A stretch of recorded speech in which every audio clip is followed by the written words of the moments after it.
Hi, I'm Eric Dewey from the Socially Awkward Studios, Science and Beer, and Her Majesty's Secret Podcast, and you're listening to another proud presentation of the Four-Eyed Radio Network.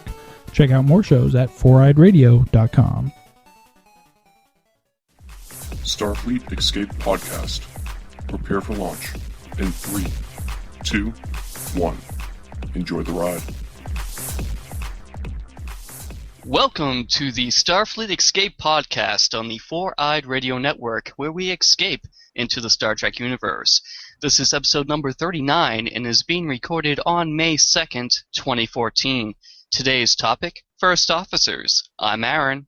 And I'm Eric. This episode is brought to you by Raven Designs, illustration and design that fit your personality. For samples and inquiries, visit ravencruise.com. Hey Eric, how are you this week? Hello, Aaron. I am doing well, I guess. That's good. Yeah, so I had a good start of the week, and then it just kind of went... Well, now it's the weekend. Now it's the weekend, and I'm ready to party. Yeah, things can only go up from here, maybe. Sort of. Up higher. Up that way? That higher, yeah. The sky's the limit. Or space is the limit. Oh. It's the final frontier, after all. That's very true. How are you? Not too bad. Not too bad. I'm adjusting to a new work schedule. How's that working out for you? It stinks. Well, at least you're honest. Yeah. Getting home after 9 at night, Ugh. sometimes close to 10, is not very appealing, but I'll do what I have to do. It sounds kind of rough. Well, here we are. Yep. We're recording. And we're recording. So why don't we see what's new in the Star Trek universe? You mean with the news? With the news. That you can use. News you can use. So, Star Trek Online, Season 9. A new Accord is now available. Players can join Tuvok at the Janolan, yes, the Janolan Dyson Sphere from that episode. Exactly. Relics, good episode. To help Tuvok negotiate a coordinated response to the Undyne. I believe that's how you pronounce that. Yes, that is species 8472 for the uninitiated. Oh, apparently I am uninitiated. Yes, yes, the Undyne is the name that Star Trek Online has given to species 8472. I see. So they are an You enemy play the race. game. How do you know this?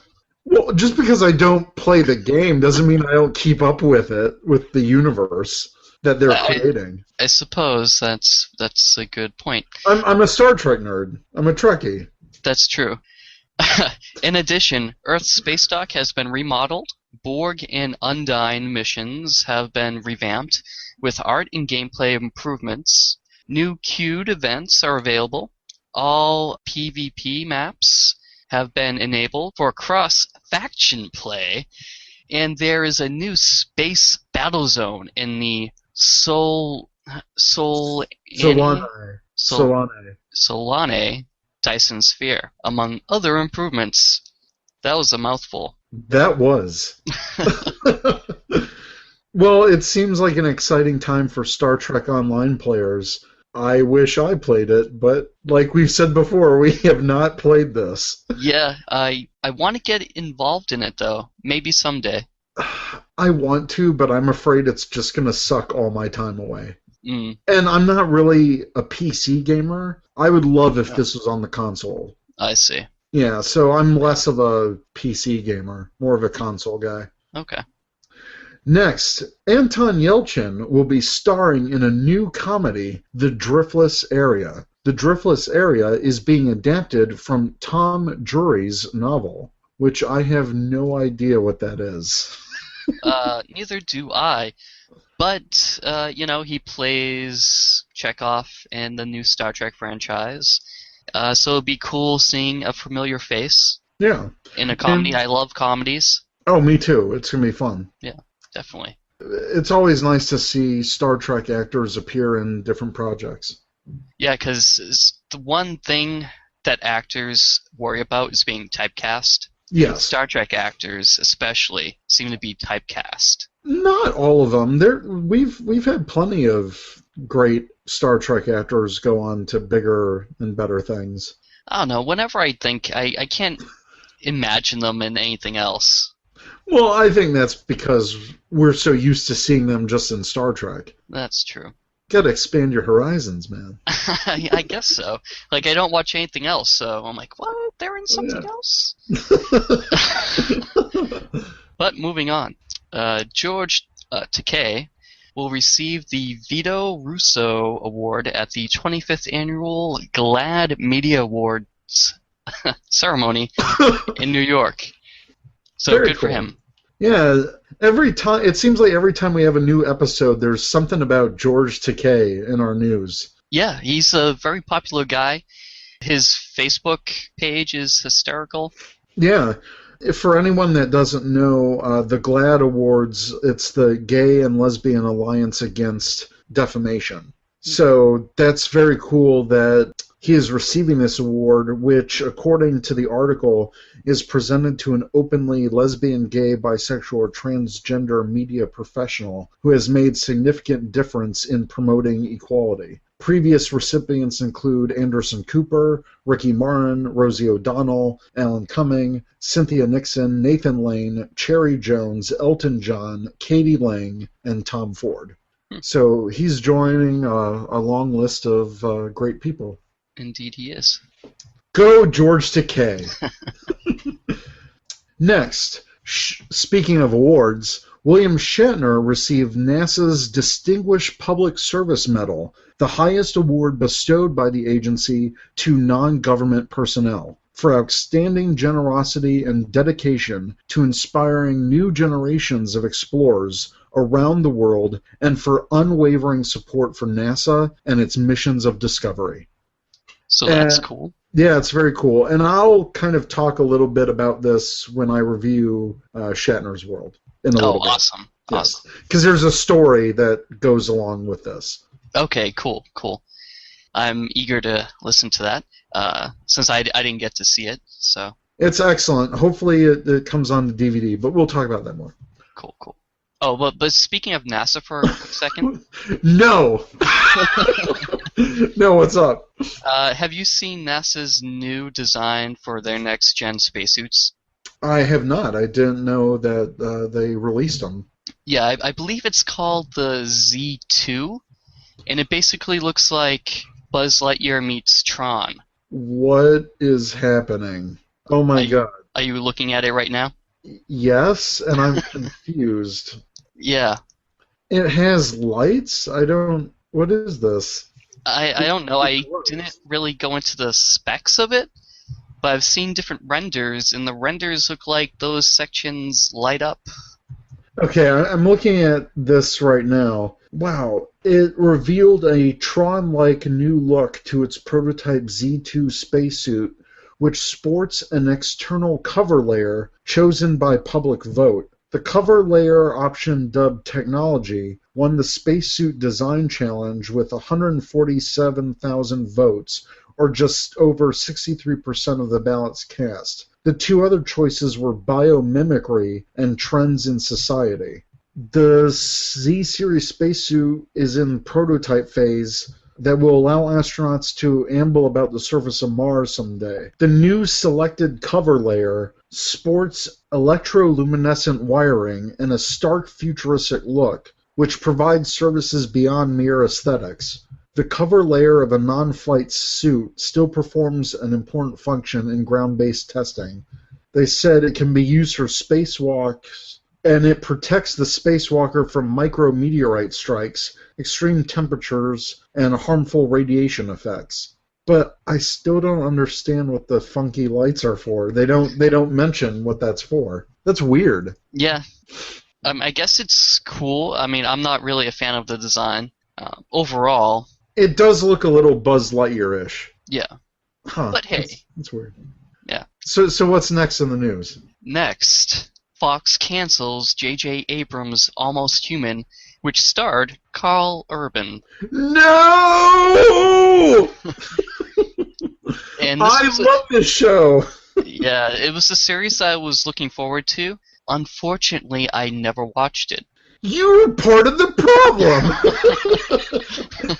You know what? So. Even though they canceled it, the show did leave some questions unanswered.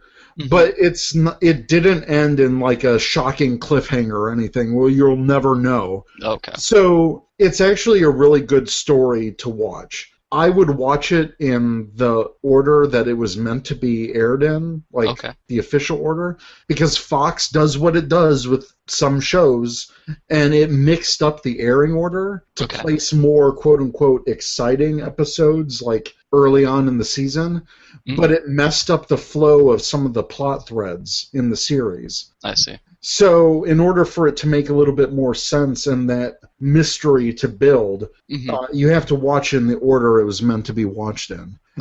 Fox did that with Firefly back in the day. Oh, really? Yeah, they did.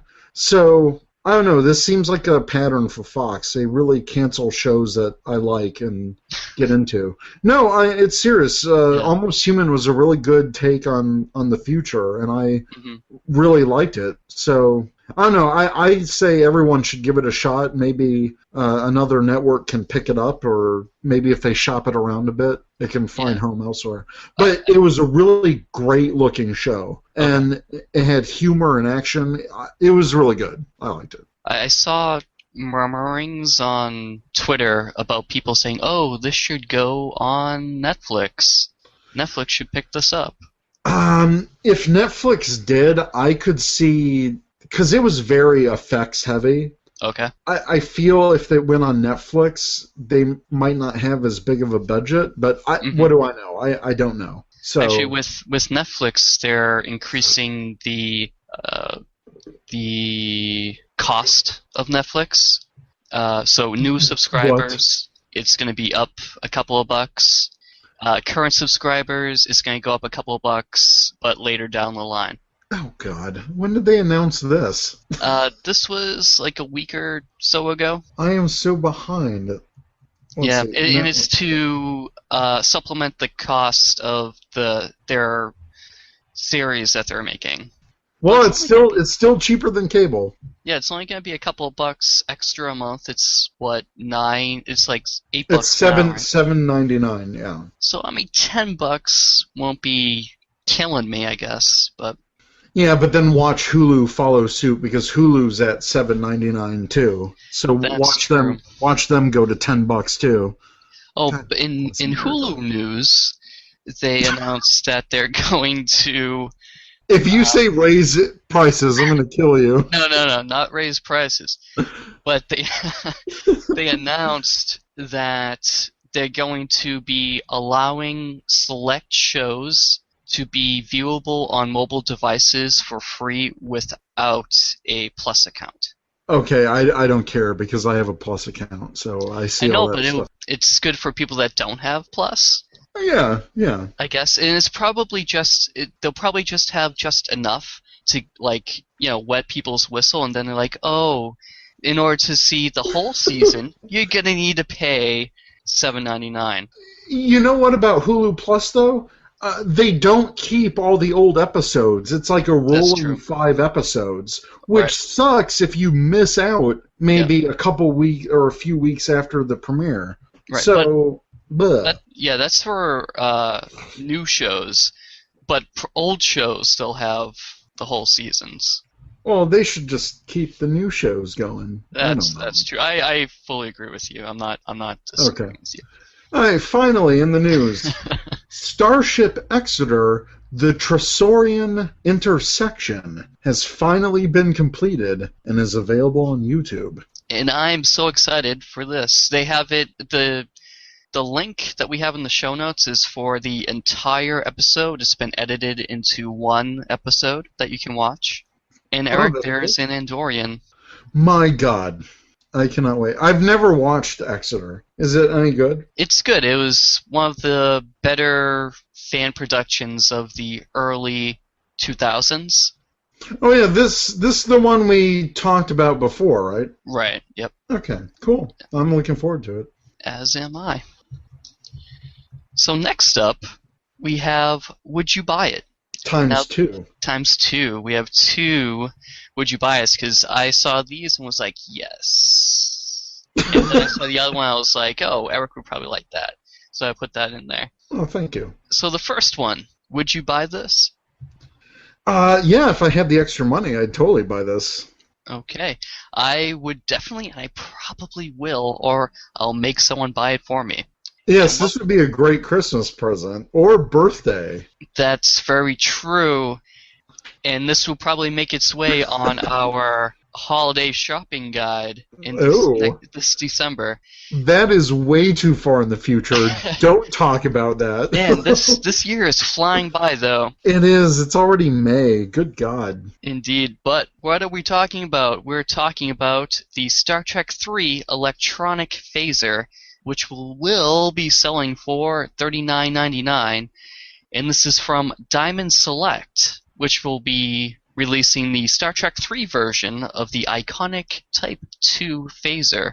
And it'll be available later this year. And it will also have the removable Cricket Type 1 phaser. Oh, yeah.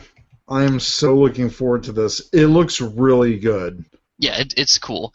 I hope and I pray that they'll release the one that they showed in Star Trek VI. Yes. I love that design. Oh my god, it's my favorite phaser design. Well, who knows? Buy this one and we'll probably get more. That's true. Next, would you buy this, Aaron? Probably not. I'm going to lean towards no. I would if I had like a bajillion dollars and money wasn't an option. Mm-hmm. And just going by the quality of this maker, I would buy this in a heartbeat if I had the money. Mm-hmm. What we're talking about is the Star Trek Deep Space Nine/Voyager Starfleet uniform jumpsuit from Anovos. So they're at it again, this time with the utility uniform replica, currently available for pre-order at discounted rates, but it will usually retail for $650. This suit has the full gray shirt undergarment, and I know one of the things about the suit is that the shoulders have like sculpted pads in them, and that's what keeps that very sharp shape that those shoulders are known for. So everything is replicated very nicely. I did not know that they had shoulder pads. Yes, they did. That's why it looks so angular and sharp. Speaking of Anovos, I actually saw them last weekend at the C2E2 convention here in Chicago. Awesome. And I got to see up close the movie uniform jacket, the red one. Oh, nice. Yeah, and they also had Worf's Next Generation suit on display with the full baldric. Nice. And we've talked about the baldric before. Yes. They also had all of their previous products on display, so the J.J. Abrams shirt uniform replicas. Nice. And they also had the classic original series replicas. And I was walking the booth with a couple of friends, and they pointed out to me how shiny and sparkly the original series pants were. Yeah, right. And they are. Yeah. They're like, they've got this sparkly sheen to them. And I guess I never really noticed that. I never noticed it in the production of the series, but I looked up when I was trying to make a TOS uniform. Because I have a shirt, and I wanted like pants that were kind of similar. Yeah. When I was looking at, I guess, reference photos, references and stuff, people were saying, "Oh, you know, get this." I forget what it was, but like sparkle stuff to spray on the pants. Yeah, apparently that is the case. So, I mean, Anovos does their research. They use the same materials that were used in the production of the show for their uniforms. So I'm very excited for this. Have they done a First Contact version yet? I don't believe so. Because when they do, I'm buying that sucker. I think that has to be their next one. It has to be, because they've done everything up until now in chronological. Mm-hmm. So as soon as they do a first contact, I am there. I don't care what it takes. I'm going to get one of those. I agree with you. I think I will spring for a first contact style uniform. Yeah, so when that happens, I'll be all over that. Yeah, totally. But if I got one of those, I think the purchase after would be the Voyager uniform. Oh, I see. Yeah, so, okay. So, a couple weeks ago, I went to the one-night screening of the one-man show, Shatner's World. And it was great because I actually won tickets from the Geek Girl Chicago blog. My friend Lauren runs that blog, and she did a giveaway for tickets, and fortunately enough, I was able to win those tickets. I didn't have anyone to go with, unfortunately, because I got a pair of tickets. So I gave it to the box office, and I told them, hey, whoever pays for, or whoever wants to go see Shatner's World, after me in line, you can give them this ticket. So I don't know if anyone actually took advantage of that, or if the box office even forgot to do it. But anyways, so before the show, it was a pretty typical Fathom event. So they actually had Shatner trivia before the show started. Okay. And I took video of it, so I'll probably make a video on my YouTube channel or whatever. But they had some questions that I had no idea the answers to. Like they said, "Oh yeah, what are the names of William Shatner's 5 grandchildren?" And I had no idea. I had no clue. In regards to the show itself, it was an hour and a half long, and it was William Shatner basically telling his life story as a one-man show on stage to an audience. And he had a big screen behind him too, so they could show clips of what he was talking about or other things. And it was full of these great anecdotes of him growing up, where he started, how he got to become an actor, and also his early career. And one of the stories, referring back to our NASA discussion, was when Star Trek was airing, the NASA program, they were getting ready to launch someone onto the moon, because the moon landing was in 1969. Right. Of course, Star Trek ran from 66 to 69.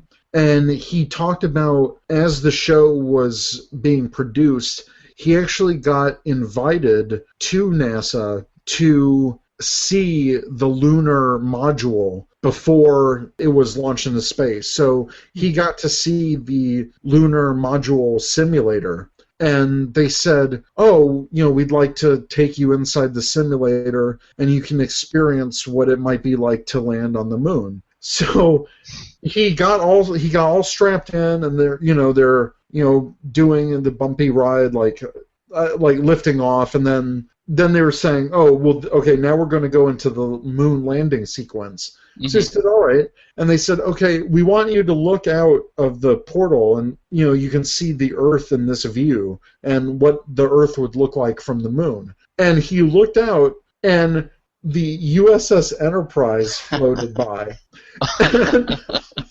And when he got out of the simulator, everyone was laughing in the hangar. And he said it was in this huge hangar that was football fields, just many football fields long. It was a massive complex. So when he got out, everyone was cheering and laughing. And they basically took an Enterprise AMT model kit and built it up. And he was joking because he said that the NASA engineers, that they could build all this great technological stuff, but he said that it took them a while. I guess they told him it took him a while to build the model. Like, they had a really hard time building the model of the Enterprise. Probably because those pylons kept falling off, probably. Probably. And then he was talking about where he was when they landed on the moon. Mm-hmm. And he was basically out of a job at that point because Star Trek was canceled. Right. And he was just sitting, like kind of laying back on the hood of his car and watching the moon with he had a small portable television with him. And so he was watching the moon landing with everyone else. So there's a lot of great stories like that. He's very hilarious. He's really funny. He pokes fun at himself. They also showed a few clips from the Captain's documentary. Uh-huh. And he talked about his family and his involvement with horses and, some of the charitable work. But I think anyone who is a fan of William Shatner, or if you're a fan of Star Trek, I think anyone should watch this. I hope that it comes to DVD or Netflix or a wide release, because I think this is a great film for anyone to watch. It's very entertaining. It's very funny. And you get to hear William Shatner curse quite a bit. And I think it was the first time I ever heard William Shatner drop the F-bomb. So it was pretty funny. It was a really good time, and I highly enjoyed it. Well, that's good. Yeah. Cool. I look forward to seeing it sometime. Hopefully it will be on Netflix. His other documentaries have ended up on Netflix, like The Captain's. Yeah. So here's hoping for that $10 a month where we will be paying. No! So, why don't we jump into the topic of this week, the first officers. So before we discuss the first officers, I thought I'd go over the duties of the first officer. Okay. We have serve as the principal advisor to the captain. That makes sense. Implementing the captain's orders. Make it so. Make it so, yep. Preparing and issuing duty rosters. Probably the most boring part of the job. Indeed. Commanding the vessel in the event of the captain's absence, incapacitation, or death. Which hopefully doesn't happen. Right. Working with the chief medical officer or counselor on crew evaluations, which we saw in the lower decks. Oh, okay. Yeah. Right. And finally, in the 24th century, act as the lead officer on away teams. This was a big thing with Picard and Riker. Mm-hmm. Because didn't Picard want to do away missions? Or wait, who am I thinking of? Didn't someone want to do away missions and they're like, nope, you shouldn't do that? I feel like... You know what? I think it was Reed. Reed? From Enterprise. From Enterprise. Because Captain Archer was so gung-ho to go on a few away missions. And Reed's like, no, you shouldn't do that.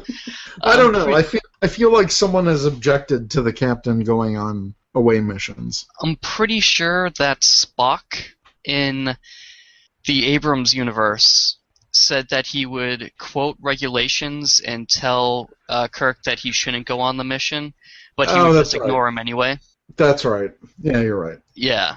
So maybe it wasn't a 24th century thing. Maybe it's just, Kirk being Kirk. When is Kirk not going to be Kirk? That's the question. Good point.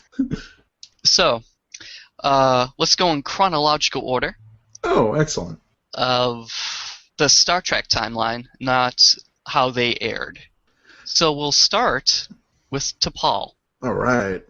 So T'Pol was Archer's first officer aboard the Enterprise NX-01. She was the first Vulcan to serve for an extended period of time on a Starfleet vessel, and she acted as the chaperone in exchange for the Vulcan provision of star charts in the Klingon linguistics database, but she was not immediately accepted by the crew. T'Pol was persuaded by Archer to remain on board following the conclusion of the mission to return Klang to Kronos, at which time she took the position of science officer and the title of first officer on board the Enterprise. Yes. So, why do you think T'Pol made a good first officer, or do you think she made a good first officer? I think she did.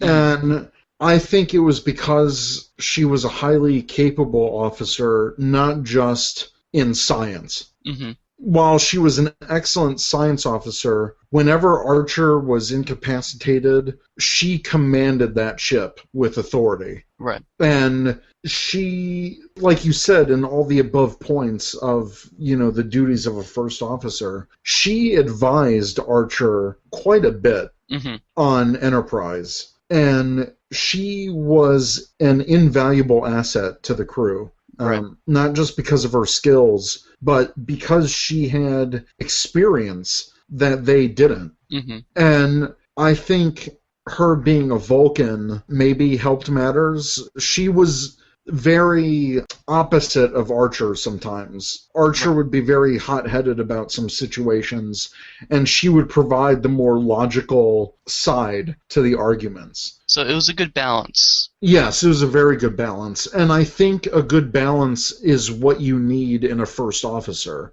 Mm-hmm. You need someone that's going to complement the captain in a variety of ways. Mm-hmm.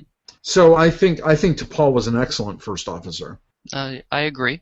Do you have any favorite episodes where T'Pol, or examples of scenes where T'Pol maybe displayed that being a great first officer? I remember it was during the Xindi missions. Yeah. Archer, I don't know the episode, but Archer was not on the Enterprise, and T'Pol, was sitting there in the command chair, straight backed, looking over, and I think Archer was probably like, "Leave me, get the ship out of here." Right. And everyone else wanted to stay behind to try to save Archer, but she took the ship out.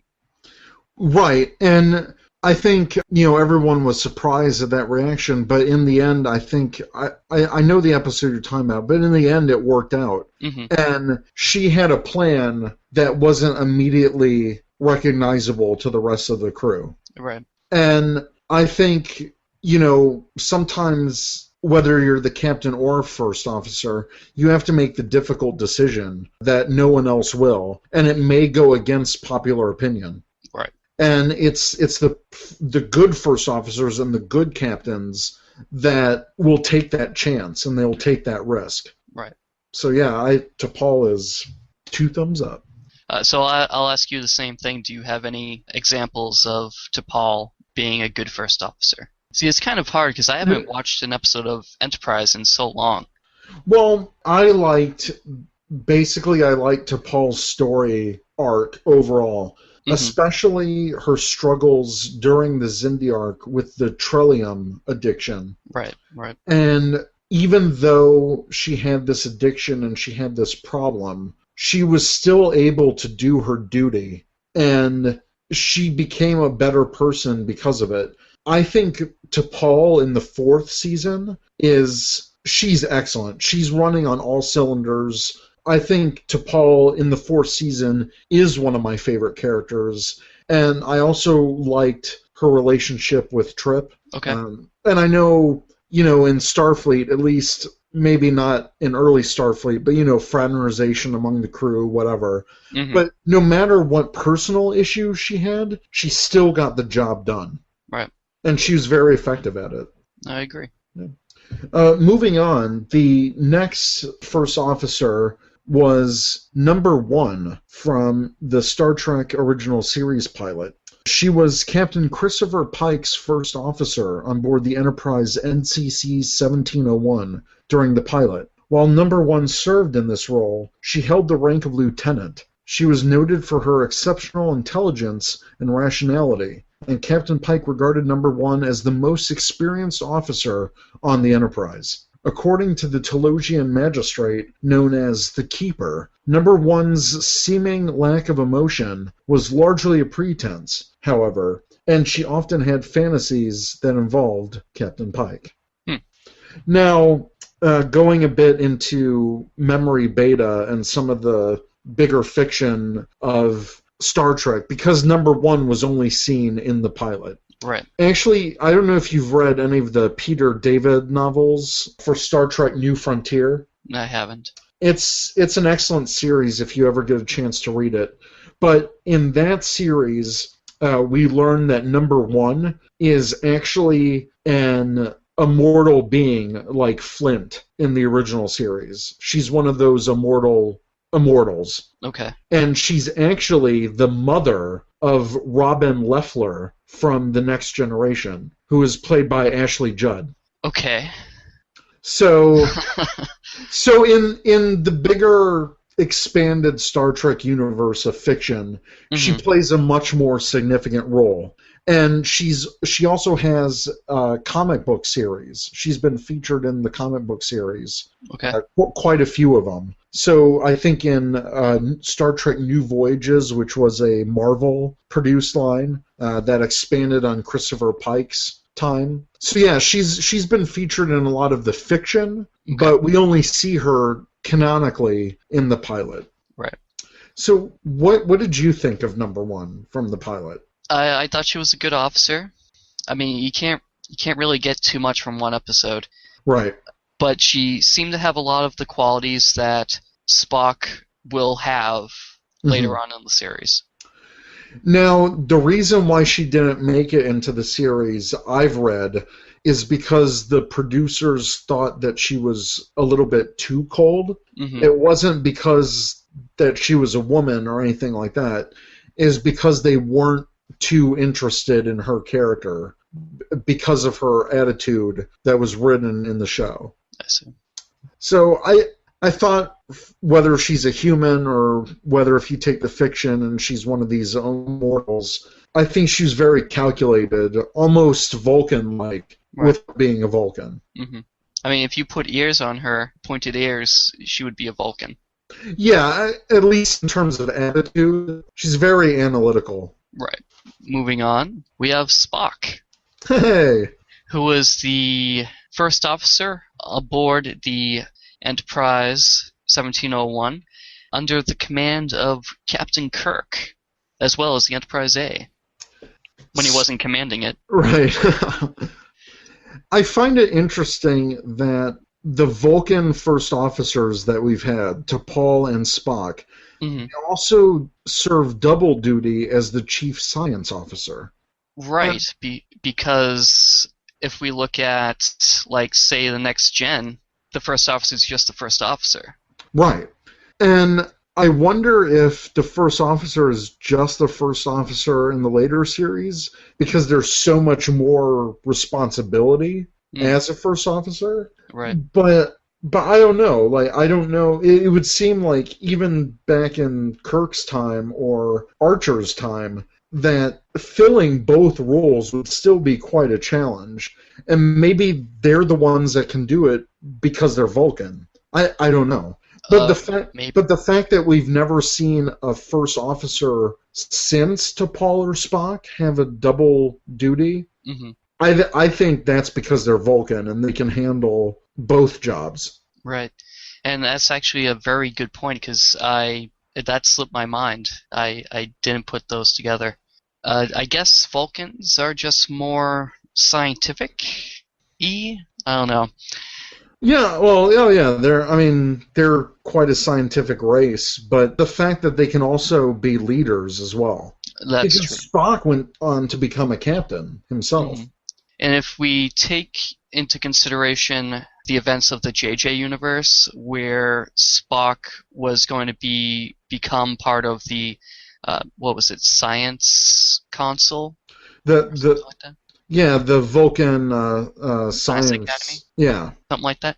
So, I mean, science was obviously a passion of his. Yeah. Something that he was going to do anyway. And from everything that we saw in the original series, he was almost like a computer. His scientific analysis helped the Enterprise in many times throughout the series. There's numerous examples of that. Right. And if we look at Star Trek IV, The Voyage Home, where that scene where he's being questioned by the computer, and the computer's just throwing out all these things, Spock's almost like an android at the way he's able to calculate so fast, like you said, like a computer. Yeah, and I don't know, I think it's an interesting quality that he has, that he's so analytical, and that also kind of carries into how he commands in Kirk's absence.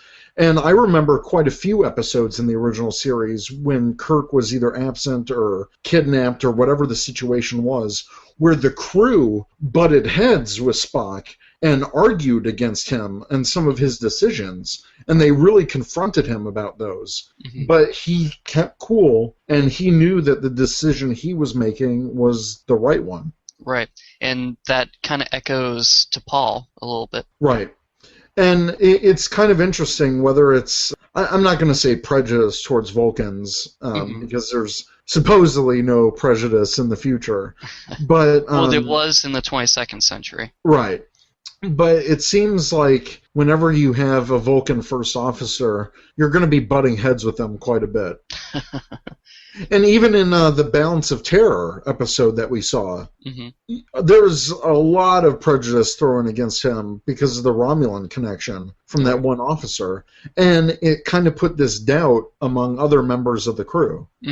So, but as a first officer, he was able to rise above that. And that's another excellent quality of a first officer. Right.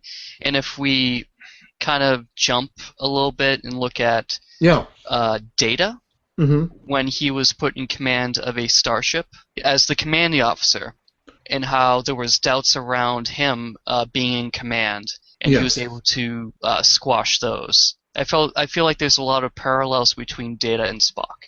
Yeah, me too. I think they're both great characters that are trying to struggle with the prospects of humanity, but at the same time, they're being who they are, and they're dealing and taking all the criticism in stride. So, yeah, I think Spock is an excellent first officer. I agree. I don't think we have a bad first officer in here. That's the thing. I don't think there's any way you can call any of these first officers bad or they never did their job. Right. Not main series-wise. I'm sure there are examples of... Oh, there's examples of bad command. Yeah. But yeah. So next, we have Decker. Commander Decker. Well, he was captain. And then, wah. Yeah, he was captain of the refitted Enterprise 1701. Oh, and I know I've talked about this comic before that featured Carol Marcus and the Enterprise being retrofitted. I found that comic. I think it's called Star-Crossed. I think I've heard of that one. Yeah, it's really cool. Flipping through, you can see, they're dismantling the frame of the Enterprise. It's cool. But I digress. I don't even know why you brought it up. Well, because the Enterprise was the refitted Enterprise. Oh, okay. But Decker was demoted during the V'ger mission. Yeah, because Kirk came back, right? Yep, Kirk came back and took command, and Decker was not very pleased at this decision. No, he was not. And the motion picture is one of my least favorite Star Trek movies.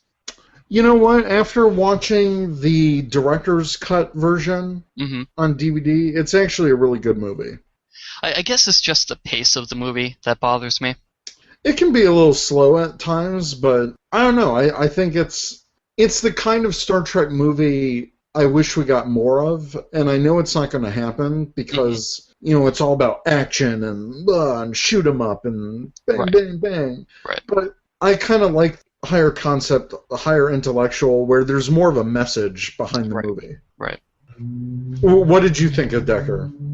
Decker, I thought he was a capable officer. I think that he probably should have maintained command of the Enterprise under the supervision of Kirk. Yeah, and his father was the one in the Planet Killer episode in the original series that sacrificed his life and his ship to save the Enterprise. Yep, the Doomsday Machine. The Doomsday Machine, there you go. Yeah, good episode. And I like that there was that connection.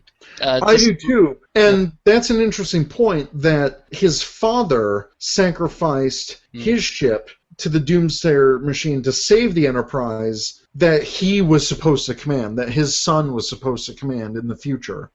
So, wow, yeah. So for Decker, there's no wonder that he's so mad when he gets demoted, because that's like a slap in the face. Right. So I totally understand why he's angry about being demoted. Right. Because it's almost like he probably as a kid was inspired, as a kid or young adult, was, maybe fueled by his father's death to become a great officer. Right. So to have that command taken away from him because of Kirk, I can see why he's mad. Right. And then Decker sacrifices himself to save the Enterprise. To save the Enterprise. Yeah, it's his father's legacy. Yeah. So yeah, Decker is a pretty cool guy. Yeah, he's definitely a good officer, and I wish we saw more of him. I wish he didn't sacrifice himself. I would have liked to see him in more movies. Yeah, I would have liked to see his character continue, but I think it left a powerful ending to the original movie. That's a good point as well. Next, we have Commander William T. Riker, Captain Picard's first officer on the Enterprise 1701D, chosen because he did not just blindly follow orders.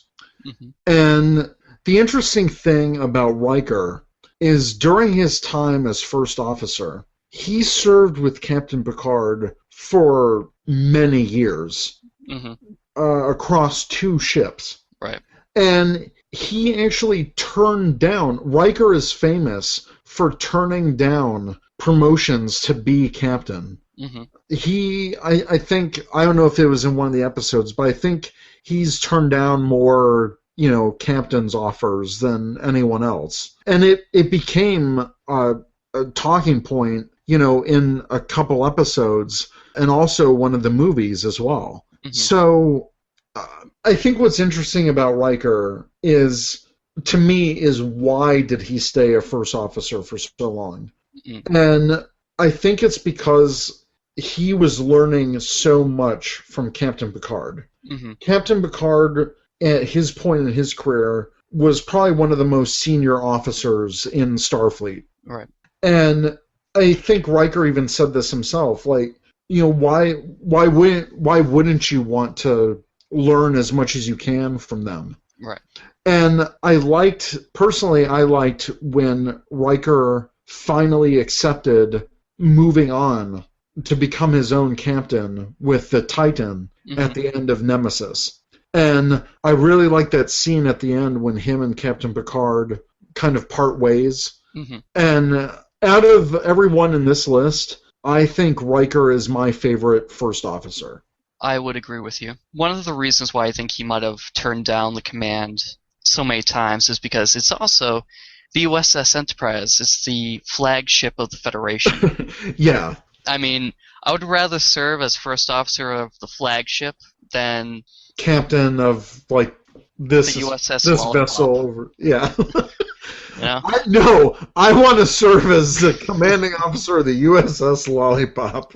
See, I get that line from a season 1 episode.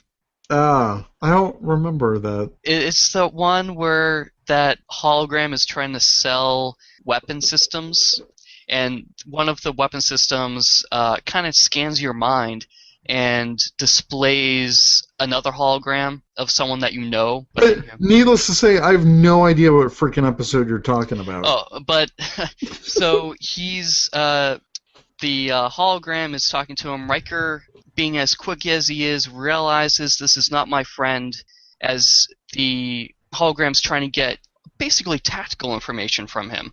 And he goes, "You're on board the Enterprise, right?" And Riker goes, "No, I'm aboard the USS Lollipop." And then the hologram goes, "What's the armament of the USS Lollipop?" and then he goes on. It's not the greatest episode. It has those, like, these floating things, like, it's hard to describe, but it has a circular portion with a phaser beam, and then it curves down, and they float around. This isn't... let me look up the episode name really quick. I do not remember this at all. The Arsenal of Freedom is the episode name. I still don't remember it.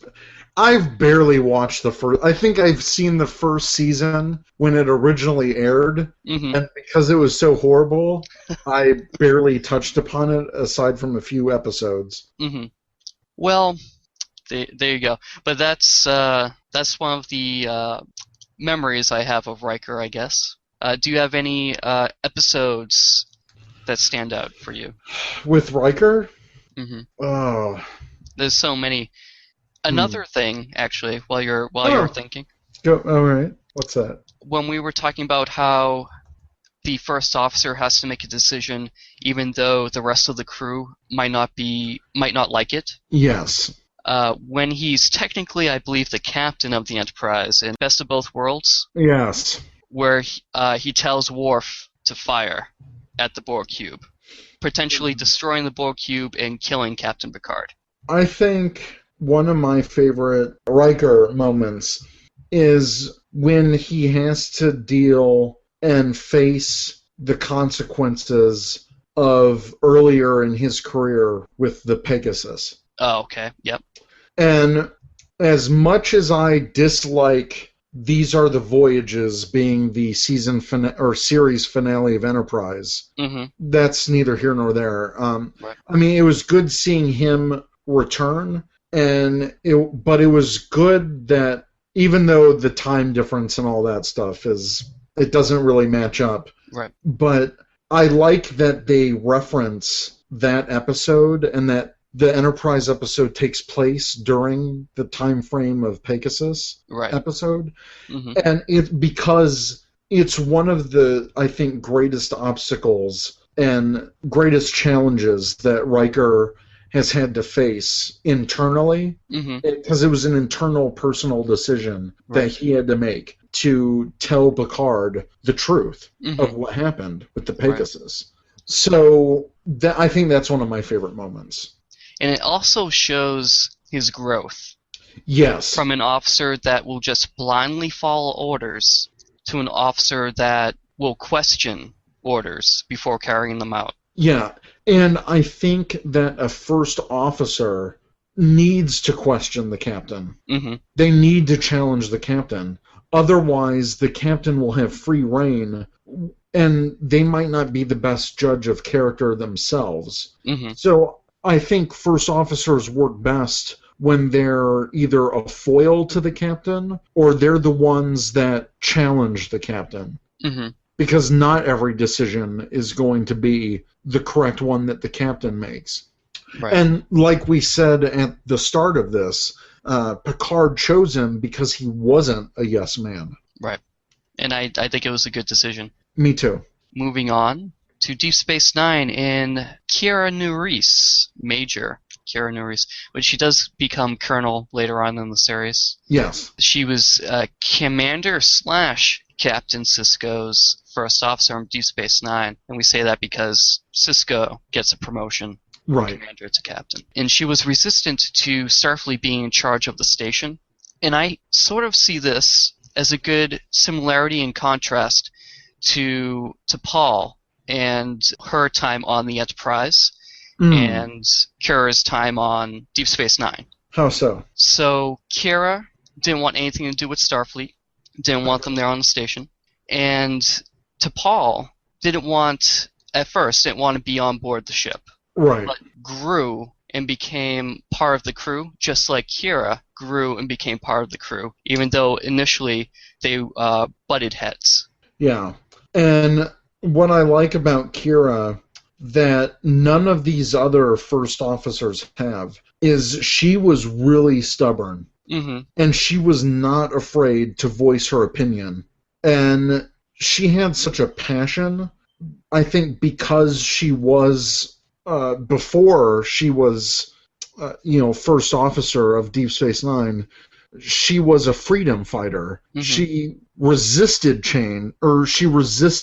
radical changes. And in the beginning, it was almost like that she was using her time as a rebellion leader. It's like she was still that rebellion leader even when Starfleet took over. And her and Sisko were an interesting dynamic. Right. because she was so vocal and she pushed, what she wanted, and she pushed her opinion. And Sisko, he was that cool, but he still demanded a lot from his crew. Mm-hmm. He wasn't afraid to talk back, and he wasn't afraid to get into argument with Kira. Right. And I think that was a very interesting dynamic that the two of them had. I agree. Do you have any favorite episodes or moments with Kira that you can recall? Off the top of my head, wasn't there one where she was injured? And probably. God. I'm sure there was. I remember she was also pregnant with Miles O'Brien's baby. I think. Well, that was pretty interesting. Yeah. And that she. She wasn't impregnated by Miles, but she had to carry. She was the surrogate. Yeah, right. Hold on. Just put that out there. I think I liked her more during the Dominion War saga. That she really came into her role, but she never lost her passion. Mm-hmm. She was always argumentative. But I really liked when she finally got a Starfleet uniform and she became a Starfleet commander. I was going to say that. That was going to be my moment. I'm sorry, I take that away from you. Well, why okay. is that such a great moment for you? She realized that she needed to compromise for the greater good, and she worked with the Cardassians. Mm-hmm. Because that's the whole reason why she was wearing the Starfleet uniform was because the Cardassians wouldn't accept her as a Bajoran officer. Right. And that speaks volumes about her character and her growth over the series. Mm-hmm. Because she learned, like you said, she had to learn to work with the Cardassians. And I think towards the end of the Dominion War, she finally realized that the Cardassians were basically in the same positions that the Bajorans were, but with the Dominion. Right. And it's like she took pity on them, and she finally understood. Mm-hmm. Right, because Season 1, Kira, no way she would work with the Cardassians. Oh, there'd be no way. She'd probably kill one before she worked with one. Right. And, like, the dynamics with Dukat, I thought that was always well played. And also with Tora Ziyal, with Dukat's daughter. Mm-hmm. Even though, Dukat was her worst enemy, she became friends, probably best friends, a deep friendship with Ziyal. Mm-hmm. And I think that was another point in the growth of her character in the middle of the series. Right. I agree. Kira's great. Moving on, Chakotay was the captain of a Maquis ship and became Janeway's first officer when the crews combined to make their way back to the Alpha Quadrant after being stranded in the Delta Quadrant. The reason I like Chakotay as a first officer is even though he was the leader of a resistance movement, much like Kira, he was different from Kira being a resistance fighter in the fact that his demeanor was calmer. Much calmer. Much calmer than Kira Nerys. But he had a wisdom there and a respect for his religion. Right. I think Chakotay was interesting in the fact that we got to see more of his religious side with, the spirit walkers and his heritage. And I like that aspect about Chakotay. He was able to develop this relationship with Captain Janeway. And there was always romantic undertones there, but it became a really deep friendship. Right. And it was a different dynamic than what we've seen previously in all the other Star Trek series with a captain or a first officer. Because this was, there was that romantic aspect to it, but they didn't let that get in the way, or it didn't let them affect the job. Right. And I respect Chakotay because he was able to see immediately the reason that they needed to combine crews. Mm-hmm. And he was able to work with his people to make that happen, even though it was very rough for years in the show, and not everyone agreed. But I liked that he was able to command the respect of both crews on Voyager. Right. And I think he was the one that most successfully bridged that gap between them. Right. Because he previously was a Starfleet officer. Mm-hmm. He previously was in Starfleet, so he had that experience. But he quit because of his disagreement with, which started the whole Maquis movement. Mm-hmm. There was that tribe of Native Americans on a world that was in conflict with the Federation. Borders got redrawn, and the planet they were on became Cardassian. Yes, and we've talked about this before. The planet where Wesley says goodbye with the Traveler, on that Native American planet, Chakotay in the Writer's Bible was originally supposed to be from that planet. That makes total sense. Yeah. But I don't know if it was like a writer's thing where they would have to pay the writer of that one episode if they referenced it, kind of a thing. You know, like a royalty thing. Right. It's heavily implied that it was the same planet. Yeah, it makes total sense. Backstory. Yeah. Now, I know you don't like Voyager as much as the other series, but is there anything that you like about Chakotay, or is there a standout moment in your mind about Chakotay? See, the thing is, like you said, Voyager is not my favorite series, so I didn't watch it as much. So it's hard for me to come up with a moment for Chakotay. For some reason, his authority didn't impress me, like, say, Riker. And I think the issue I had, I was comparing Chakotay to Riker. Yeah. Which you shouldn't do. You shouldn't compare any of these officers together. Because they're all different. And they have different ways of being successful commanders. Right. I did like the way he handled B'Elanna. Yes. Because he really kept her in line so that she could become the chief engineer.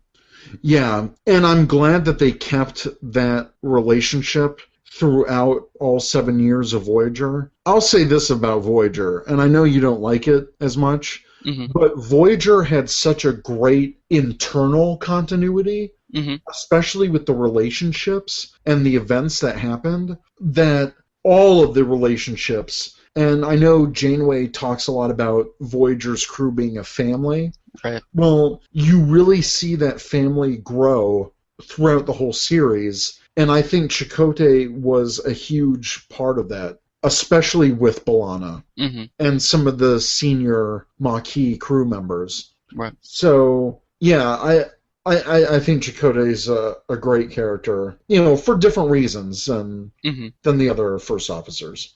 Are there any standout episodes that you can share? The storyline that I liked the best was very early on in the series, and it was the conflict that resulted in his relationship with Seska. And then Seska was a Cardassian. She was a traitor. She betrayed Voyager to the Kazon. There were so many powerful stories that she was like his nemesis. Like they worked together as a couple, but then it became this whole big issue that he had to deal with very early on in the show. We're talking first, second season. And even though Chakotay didn't get a lot of focus in maybe some of the middle seasons, I think Chakotay was best for me in those early seasons. There's some very great moments there, and I know Robert Beltran, the actor, he's very vocal that Chakotay didn't get a lot to do in the later seasons, and like I guess the writers maybe didn't know what to do with him. Right. So I think a lot of his best moments are within the first 3 or 4 seasons. Unfortunately, his character does take a back seat in the later seasons after 7 of 9 shows up. But there are a couple episodes here and there in the later seasons that are Chakotay focused and I think are worth watching. Okay, cool. Yeah. I'll have to rewatch some of those earlier episodes. You know what? Just rewatch all of Voyager. Man, you're asking a lot. I know I am. Give it a chance. Give it a chance. I don't know. Do whatever. Whatever. Oh, one interesting thing though Uh-huh. that I kind of think that he shared with Spock.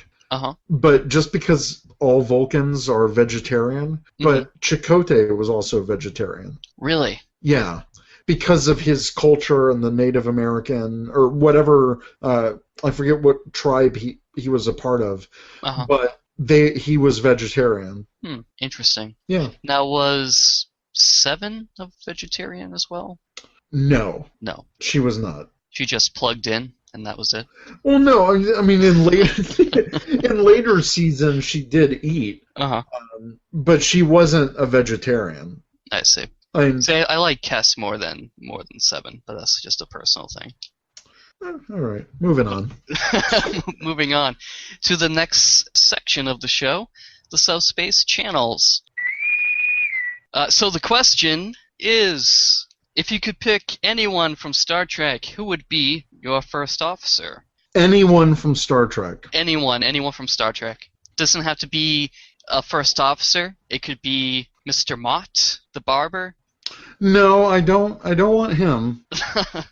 Morn from Deep Space Nine. You know who I want? Who? I want Garrick. Really, Garrick? Yeah, I think he is manipulating and calculating since he was a member of the Obsidian Order. But even though he might not have all the qualities of a leader, I think he has skills that would come in handy in a pinch as first officer. But could you trust him? About as far as I could throw him. Right. I don't know. I think it would be cool. It would be interesting to have him. What about you? Data. Boom. Boom. Data's my favorite Star Trek character of all time. So I would definitely want him by my side. Apparently your fiancé agrees with you.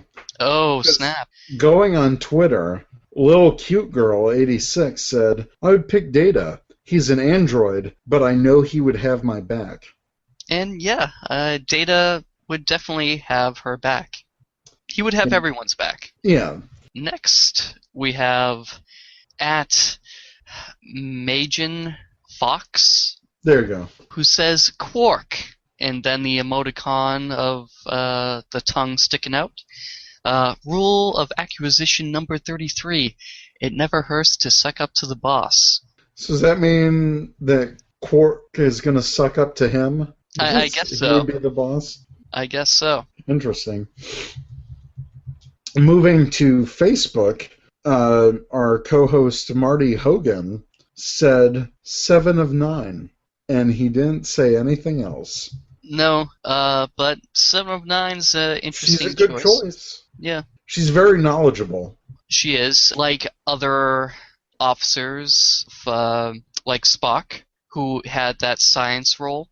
7 of 9 had that stellar cartography role, and I'm sure she could bring that to the table. Indeed. Next, we have Robert M. Deem, who said, the first one to come to mind was Ezri Dax. It may not be fair to her as an individual to say, but having the experience of the Dax symbiote is a major factor in my choice. Secondly, and why I chose her over Jadzia, is her background in counseling. I think that would be a great asset in dealing with the crew. And let me throw this in there. Oh, snap. I know we talk a lot sometimes about the more expanded universe, because I love the books. Right. I love that they continue the stories.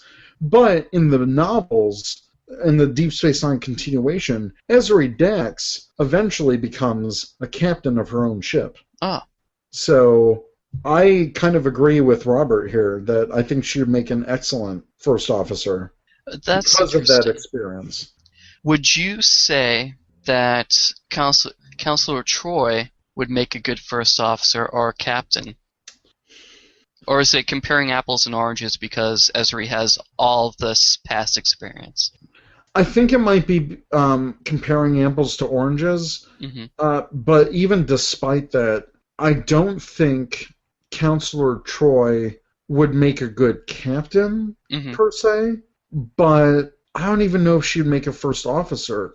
I know she had a hard time with when she was getting her promotion, Mm-hmm. when she was testing to get her promotion to commander. Right. I know she was having a difficult time with that, Mm-hmm. with being more of a leader. So no, I don't think Counselor Troy would make a good leadership role. And that's nothing against her character. Mm-hmm. It's just I think she has a different function. Right.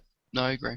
So next, from Google Plus, we have Chris Clayton, who agrees with you, Eric, and he says Garrick. All right. Yes. With nothing else, Garrick. A lot of these will be one-word answers, which is cool. As long as you contribute, we will read your answer. Yeah, we're going to do that. Next, we have Alex Schmidt, who says Spock, of course. Of course. Next, Tom Osborne, who says Spock is first choice with Q as a close runner-up. Whoa! Which, I don't know about that. No. Q offered his services to be part of the crew in a Star Trek The Next Generation episode. Right. And they said no way. Yeah, Q would just be too out there. Yeah. Just because he would have the power to do literally anything. That'd be insane. True. And you wouldn't want to piss him off. No, not at all. It'll like snap his fingers and you'd be like a flea. You don't want that. I don't want that at all. No. Next we have Martin McShane. Gives us 3 choices. He says Picard, Spock, and then Janeway. I don't think any of them would like being a first officer except Spock, maybe. Spock, yeah. I don't know if Picard or Janeway would take a backseat to someone. Yeah, I don't think they would like the demotion. No. Not at all. Next, we have an interesting response from Jake Orme, who says Q, Locutus, and then Data. What? I think Locutus would assimilate you before taking an order from someone. Right. Even once Locutus was disconnected from the Borg Collective, he was useless. He became Picard again. Yeah. Once it was after the immediate destruction of the Borg cube, Snap, Picard. Well, look, you're the one that said anyone from the Star Trek universe. No, that's true. And that was like out of left field with Locutus. But, I mean, who would have thought? Thank you very much, Jake, for your answer. Next, we have now. It's either Nail or Nali Avunduk, who said, I'm probably mispronouncing that. Sorry. But they said Chakotay or Data. Good choices. Yes. Next, Tyre Grimsley said Captain Kirk because he's hot. Yeah, sure. All right. Next, Andy Yeah, these are tough names, guys. Andy Kravaljaka said Data. Excellent choice. Next we have Shane Dresser, who says Chakotay because he would not just blindly follow orders, but suggest other options, which is a good trait to have as a first officer, as we've talked about. Yes, and him and Janeway got into many arguments over certain command decisions. Right. And next, Ian Williams, who says the O'Brien, which is an interesting choice that I didn't think about. I'm assuming he means Miles O'Brien. Yeah. Yeah, that is an interesting choice. Even though he has an engineering background, he's had to step up quite a few times. Yeah, and he's seen it all. Yeah, he's a very experienced officer. I would like to have him on my side. Yeah. Next, we have Jonathan Abad, who said Sulu or Kim. So probably talking about Harry Kim. Right. Well, Sulu shows he has the stuff to be a captain. Oh, yeah. So, yeah. And And in the future, Harry Kim becomes a captain. That's true. I'm sure it took him many, many years, but he finally became captain. Yeah, I'm sure they promoted him up a couple ranks once they got back to the Alpha Quadrant. Next, we have Jason Kirshner, who said, my first choice would be Data. Spock would be an obvious top choice as well, but I also like B'Elanna Torres and Riker. All fine choices. Excellent choices. Next, Stephen Romph said Spock, Data, or Riker in that order. Again, good choices. I would like to have any of those as my first officer. We're going to be getting a lot of Data because Johan Deary also said Data, as well as Mulk Englesey, who said Data Defoe. So Yeah. I don't know what that means, but go Data. Go Data. I'm surprised we haven't seen Lore on here. No, Whoa, I'm hey, not surprised at all. Next we have Sean Butler, who says to Paul, she had absolutely no problem calling Archer out when he was wrong. That's a very good point. Mm-hmm. Next, Daniel Price, who says 7 of 9, the perfect combination of Vulcan-like logic and Borg intimidation. And the 7 could be kind of intimidating. Yeah, she had that quality about her. Right. I like this, maybe something that he would say if he were captain. He said, you mess with me and my crew and you'll be assimilated by my first officer. Next, we have Tom Thumb Buckaroo, who said Dax or Janeway, or maybe Paris. I think Paris would be an interesting choice. Yeah. I think his gun-ho kind of off-the-cuff ways probably diminished as he got older. So I think he would have grown up, so to speak, and been a good officer. Well, guess what? Because in the Voyager relaunch novels, he becomes Voyager's first officer. Oh, snap. Oh, snap!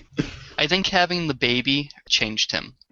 And it definitely matured him. Right. And next, we have our good friend Clive Burrell, who says, Worf, all the way from me. Okay, so he's the most developed Star Trek character of all time, but he's also a great warrior and diplomat. I'm not quite sure about that, as we've seen numerous times. Also, his development in the expanded TNG novel universe has shown him to be a great number 1 on the Enterprise. That's true. He does become the first officer. Which I was not aware of. Under who? Under Data? Or under Picard. Under Picard, okay. Huh, interesting. And then finally, Aaron, what's putting your quantum state into flux this week? Okay, so this week, my quantum flux. So first officers have accompanied away teams since the onset of Starfleet. And that's probably the last part of this that's going to be related to the show topic. Okay. In Enterprise and in the pilot episode of the original series, the crew would wear a jacket to the planet they were about to explore. In the run of TOS, these types of jackets disappeared to then reappear in the TOS movies. Again, they disappeared in The Next Generation. You could argue that the pre-First Contact and Voyager jumpsuit uniforms were made for utility purposes, which would have eliminated the need for a jacket in those series, DS9 and Voyager. So what the hell is your gripe this week? So, what is my gripe this week? Okay, for the majority of away missions to unknown planets that we have seen, the members of the away missions are not equipped for the unknown. Most of the time, they transport with only a phaser and a tricorder. Sometimes, if it is deemed important, the doctor will transport down with a medkit. Every person of the away team should have an emergency first aid kit and a small food supply ration in the event of attack or accident. What if their ship is suddenly disabled or needs to leave orbit? The away team would be at the mercy of the elements. Even with the transporter or shuttlecraft available, sometimes they fail. An example of this is the episode where Geordi and a Romulan are forced to collaborate together because of intense atmospheric conditions. both injured, a medkit would have come in handy, and even a specialized away team uniform would have been beneficial. It's very interesting that we don't see them prepared a lot of times for these planets. Deep Space Nine was a little different because I remember that they had those desert uniforms. Right, where Cisco and Esri walking in the desert with those uniforms. Yeah, right. So it's obvious even in Picard's time that they do have these specialized uniforms. We even saw that a little bit in Voyager where they had special jumpsuits when they had the Delta Flyer race. And Paris and them, they had specialized uniforms. But beyond that, do you see any other specialized uniform in Voyager? I don't recall any. I don't know, though. No, not like anything related to beaming down on a planet. Mm-hmm. And, maybe the argument could be said that, it's in the future and whatever uniforms that they have are able to withstand some of those elements. Even that argument kind of falls apart if even in Deep Space Nine they have like a desert uniform. Mm-hmm. So I'm not sure. I'm sure them beaming down with, only what the bare essentials that they need, which is a phaser and a tricorder, maybe that's to provide conflict in some of these episodes. Where they have to have the chance of survival and they have to find a way on their own. But sometimes I have to agree with you. Sometimes it makes them look incompetent. Like, why didn't you bring like a backpack or something that has survival rations? Or, because you never know. And we've seen countless times on Star Trek where they're abandoned or there's an emergency situation and they're just not that well equipped. And a phaser and a tricorder can only do you so much good. Right. And what if those break? Exactly. Then you're screwed.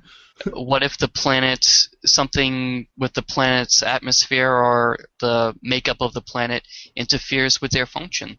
And we've seen that before in Star Trek. So, yeah, I have to agree with you. But yeah, I mean, even in Enterprise, they have a desert uniform. They had a desert uniform. They had two different kinds of jackets.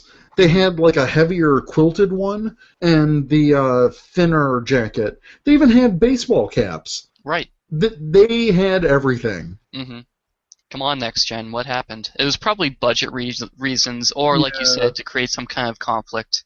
But still. Or it's the future. Look at these shiny uniforms. I don't know. Yeah. I agree with you. They were not prepared in a lot of cases.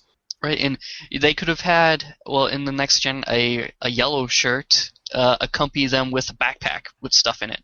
Yeah. I mean, in the original series, they could have had a red shirt with a backpack. Yeah, like a grunt or something. I don't know. Yeah, but just someone that had supplies. You never know what's going to happen. It's not like they all need to carry supplies. Just one of them. You're the supply guy. Yeah, exactly. in case crap hits the fan. Exactly, and you know it's going to hit the fan. And the thing is, we've seen the future backpacks. In Voyager, we've seen survival packs. Mm-hmm. And, futuristic backpacks. We've seen this stuff. It's just why do they never use it when they beam down? Right. So, yeah, I totally agree. Right. Well, that is what put my quantum state into flux this week. I'm also very fluxed because of this. Yeah, see, you didn't think about it before, but now I have you fluxing. I'm completely fluxed. But yes, that is the first officers. Thank you for discussing this with me this week, Eric. As always, it's been a great time. And if we wanted to find you on the internet, how would we? Well, you can find me on all different social media accounts with TrekkieB47. I'm on Twitter, Tumblr, Instagram, YouTube, all that crazy kooky stuff. TrekkieB47. Excellent. It's almost like a name brand right now. Well, it's good. You have to go around and pluck them up before someone else does, and then you have to pay a premium just to get the name. Well, you don't want that to happen. F that. And where can they find you, Aaron? You can find me on Twitter at NovaCharter. You can find me on my website, novacharter.com. And you can also find me on StarTrekRisa.com. My username is, guess what? Nova Charter. So give them a look out there. It's a pretty cool website. Other like-minded people. Awesome. And whatnot. Thank you, everyone, for listening. Thanks, guys. And we'll see you later. Keep on trekking. It's trekking time. By Riker's Beard.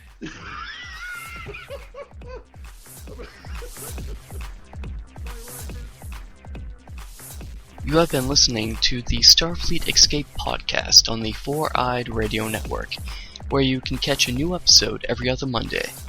You can find us on the web at sfescapepod.com. Follow us on Twitter at sfescapepod. Like us on Facebook.com/sfescapepod. And add us to your circle on Google Plus by going to google.sfescapepod.com.